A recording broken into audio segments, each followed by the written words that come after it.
Ano ka, Daddy, sama mo sa vlog? Ayan na, nakasama nga kayo sa Dahil vlog. ano, yan ay yung puro pagdulo, parang pagdulo. Hi guys! Actually wala na lang yung karne. Ganyan nga yan. Para kay Rab. Yan nga, ganyan nga talaga yan. Kami nagkakaroon. Ayan. Ba? Yan. Okay. Para, yan, pwede na ako ah. Eh.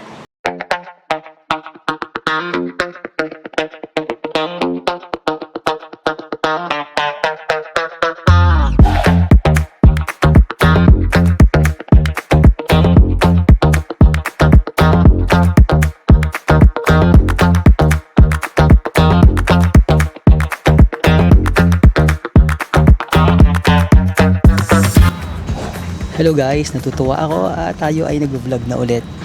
Actually, today I am in the Rogue Radio Station here in Milan kasi nga I'm going to my daddy kasi alam niyo naman Saturday lang pala. Saturday ay family day kaya binibiro nga namin ng daddy kapag Sabado ilalabas ang puon. Di ba sa amin gano'n?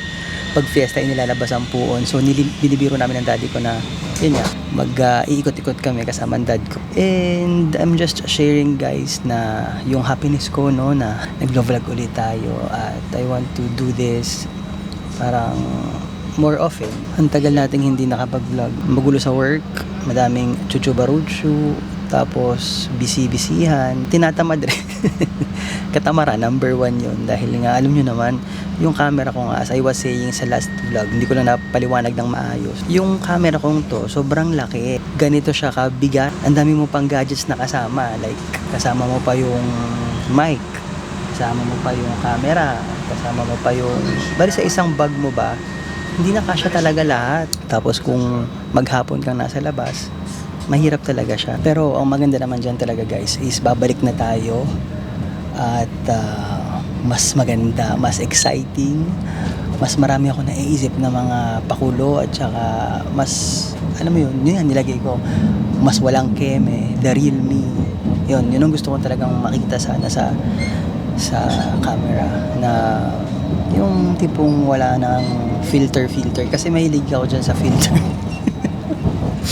Mahilig tayo sa filter kasi syempre normal lang na we don't wanna show our true selves pero di ba dahil tinanggap nga natin na magvo-vlog tayo so might as well tanggapin din natin na i-share yung kung ano yung totoong tayo, di ba? Siya, bago pa humaba o bago pa maiba ng landas yung ating pinag-uusapan dito, ito na nga at finally nakarating na rin tayo sa ating destination, ang Locate Triulzi. Dito nakatira ang aking mga parents dahil dito sila nakabili ng bahay way back then. Samahan niyo akong ipasyal ang puon ang daddy.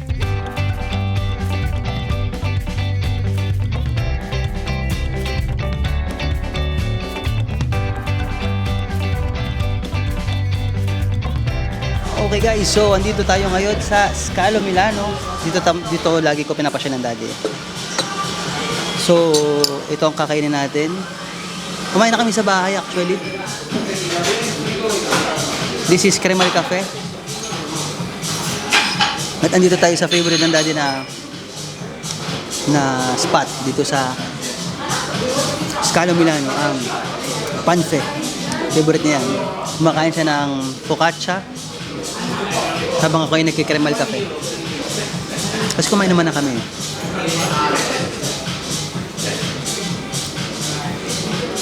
Ang sarap. Parating ang mami mamaya, hinihintay lang namin. Dali gusto mo? Dilagyan natin ng kape. Konti. Ayan. At mabuti na lang talaga at nasa mood ang dati, wala siyang S. Kasi kung hindi, naku, magtutulak lang ako ng wheelchair niya maghapon dito at hindi siya maglalakad. Pero ngayon, di ba, laban na laban siya kahit sobrang daming tao. At our next stop is L'Elbolario dito sa Scalo Milano. Dito siya bumibili ng kanyang mga kung anek-anek na pampaganda ng skin, mga skincare routine niya at saka mga lotion, sabon, shampoo, ayan. At hindi lang siya, pati yung nanay ko dito rin sila bumibili, silang dalawa.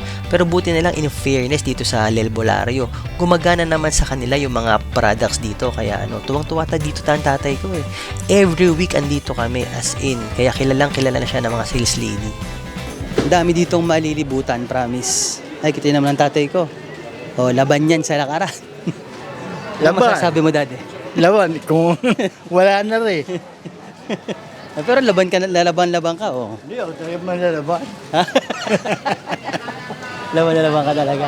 Oo. Pero ang daddy ay nagbibisita bar. Kumbaga parang bar hopping ang kanyang ganap every week.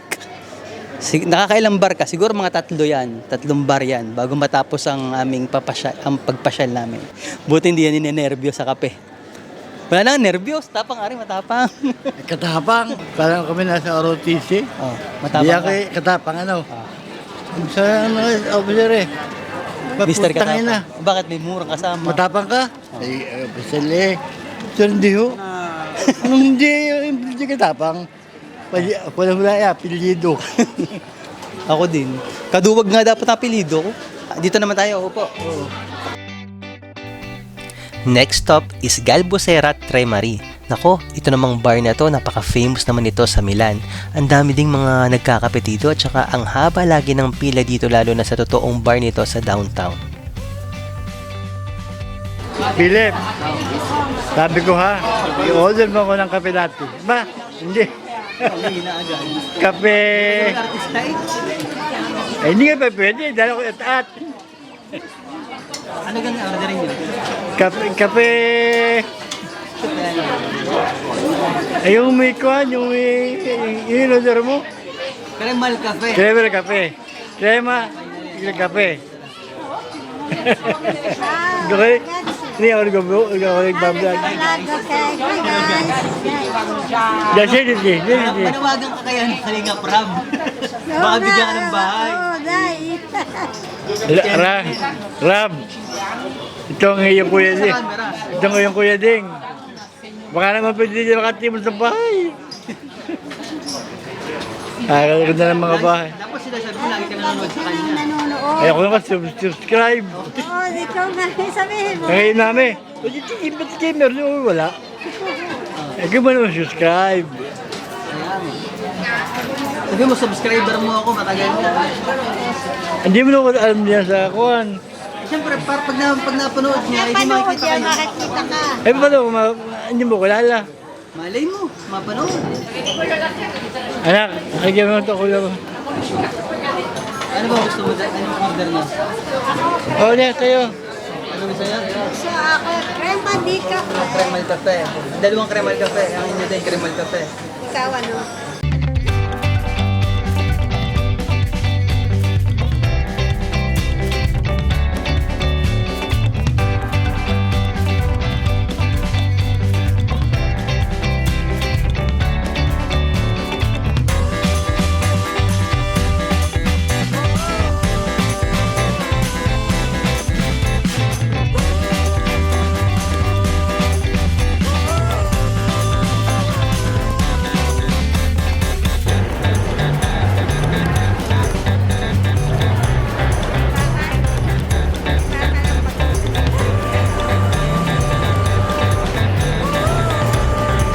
Andito naman tayo ngayon sa Starbucks. Sabi sa'yo, nagbibisita par kami, nagbabar hopping kami nito eh. Pag itong kasama mo, lagi dito nagbabar hopping. Pag nanay ko naman ang kasama, para lagi may parang lagi may paturno sa Flores de Mayo. Diyos ko, parang laging Hermana Mayor. Lagi may pakain din eh. Pero bawal naman sa kanya yung kinakain nila kasi yung sugar. Mami, bawal sa inyo yan, kain ka ng kain. Puro asukal. Bakit ayaw niya na? Tamis. Pakain ka kayo dito. Ikaw? Ayoko na. Tapos ako din naman ang kakain nito. Tamis. Kaya hindi na ako umorder kasi nga alam ko naman na pag hindi na nila maubos, ako na rin ang kakain. Ano? Kami, Tamis. Sarap ano? masarap. Tamis. Matamis, bawal naman sa inyo matamis. Sarap nga. Eh, awan. Bawal naman sa atin lahat ng matamis. Pero masarap ano? Masarap na. At least konting piraso na lang yung makakain. Last bite. Oh, chocolate. Ito ba nakikita? YouTube. I-upload mo. Oh, matagal pa. Kailan? Mga 6 taon pa. Bago pa ma-edit yan, matagal. Isang taon. Matagal nga ako mag-edit. Gusto niya ikaw mag-edit eh, mas para madali eh. Ano, Kogi, marunong. Sabi ko, Daddy, sama mo sa vlog. Ayun na, nakasama nga kayo sa Dahil vlog. ano, yan ay yung puro pagdulo, yung parang pagdulo. Mag-vlog ka na nga lang, Daddy. Try mo. Yung mga pangkalokohan. Gawa tayo ng sarili mong channel. Yan. Hi guys! Yan, ganyan. Kumusta? Ah, Actually, wala na lang yung karne. ganyan nga, yan. Para kay Rab. Yan nga, ganyan nga talaga Yan. yan. Kami nagkakaroon. Ayan. Ba? Yan. Ah, okay. Para, yan, pwede na ako ah. Eh, sabihin mo, oh, paano? Hi! Guys, yan. Ito ang kinakausap sa camera, Daddy, pag nag-vlog. Ito mismo. Yan. Ayan, diyan ka. Magsasalita. Kunyari, para ang kita nila talaga, silang kausap mo lahat dun sa, ano, Ano yung isang sabi, yung kamusta na yun? Hindi ka na matanda. kayo nanonood ng vlog, hindi ko rin na alam yung Iba na sinasabi utak mo. ng Daddy. Iba na. Hindi na talaga yung dati. Pero pag sa pera, alam niya lahat. Oo, hindi makakalimutan yung pera. Hindi makakalimutan yun. Yan. Ba't kaya ambis na lang? Sa bayo. Eh tapos pa naka-mic ka pa. Kitang-kita Bawal yun. Dito sa Italia. Diyos ko, Daddy, mama mia. Ah, gayon. Tanong mo nga sa kanila, paki-comment down below na lang kung ano yung... Below the belt. Kung nyo to. Below the belt. Paki-comment na lang below kung anong Below the sinasabi belt. nito na... Kung paano daw sinasabi yung kamusta sa vlogger na term. Parang mga hi guys, di ba lagi yung mga vlogger, mga hi guys. O kaya, ano pa ba? Oh, meron term dun eh. Mga Mika. Ha? Mga Mika. Hindi. So ito nga at medyo parang nagsawa na ata ang mga magulang ko sa pagkakape. Nakailang kape nga kami? 1, 2, 3. Naku, medyo marami nga ata. Tapos punong-puno pa ng asukal. Ay, Diyos ko po. Diabetes is waving. Grabe.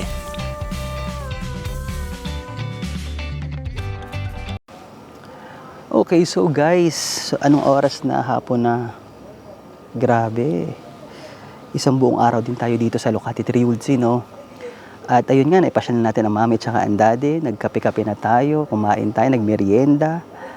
At yun naman ang usually ginagawa ko talaga every Saturday. Kasi nga for us, Saturday is family day kung saan ang aking mga magulang ay aking inilalabas.